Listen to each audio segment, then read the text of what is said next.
So this is the new direct drive system. These will actually fit back to back. I had to drill holes into my X carriage, so I'll be redesigning that, as well as this spacer I made.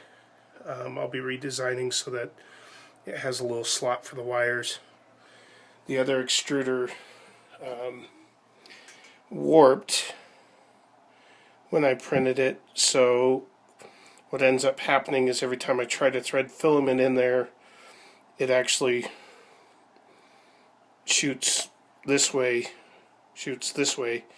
and won't go into the hole. So it's I have to reprint that, which is what I'm getting ready to do right now. But for this video, I'll just show you. I'm going to extrude 50 millimeters of filament. So, and you'll hear how quiet it is.